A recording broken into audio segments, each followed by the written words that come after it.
I spat blood on the kitchen floor. It dripped between the cracks of the tiles, dark and slow. Dad stood over me, his knuckles red, chest heaving. Mom leaned on the counter, smirking like she was watching her favorite show. "Get up," he barked. I didn't. I just smiled. Slow, deliberate. That smile unsettled them more than the blood. They weren't always monsters. Or maybe I just didn't see it when I was younger. Dad used to take me fishing. Mom used to tuck me in at night. But over time, the kindness turned to mockery. The fishing trips became lectures. The bedtime stories became reminders that I'd never make it without them. By the time I was 17, I wasn't a child anymore. I was a punching bag with a pulse. The real shift happened a month ago. It wasn't the first hit, but it was the first time I noticed something. When Dad raised his hand, Mom didn't just stand there, she enjoyed it. And when he smashed my phone for rolling my eyes, she laughed and said, "Shoulda kept your mouth shut."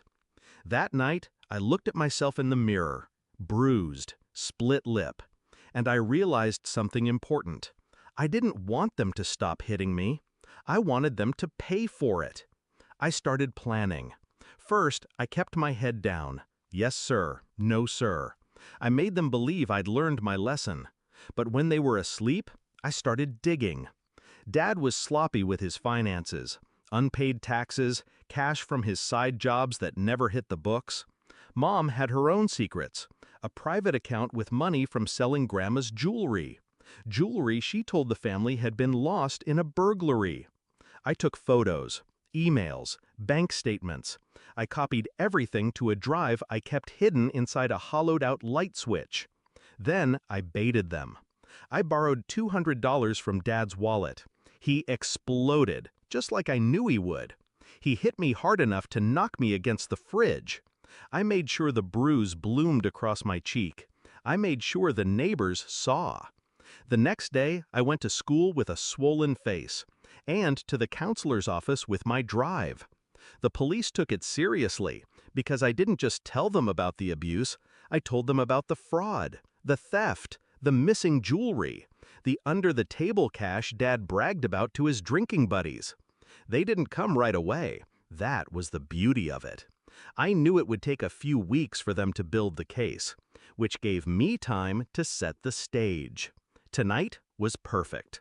Dinner was tense. Dad complained about money. Mom complained about me. When I talked back, Dad stood up, fist clenched. Only this time, I leaned into it. Let the punch land. Felt my jaw crack. I wanted that pain, that proof. The knock on the door came 5 minutes later. Uniforms, badges, a warrant. Dad tried to bluster, but the cops didn't care. They cuffed him for assault and tax evasion. Mom screamed at them until they showed her the photos of her at the pawn shop, selling Grandma's necklace. Her face drained of color. The cuffs went on her wrists, too. I sat at the kitchen table, ice pack on my jaw, watching them get dragged out. Dad's eyes locked on mine, full of disbelief. Mom kept saying my name like it was a question she couldn't answer. They didn't understand how I'd done it. That made it even sweeter. The house is quiet now. Their trial will be in a few months. I'll testify, calmly, clearly. People ask if I feel guilty, if I wish things had gone differently. I don't. They taught me to keep my mouth shut.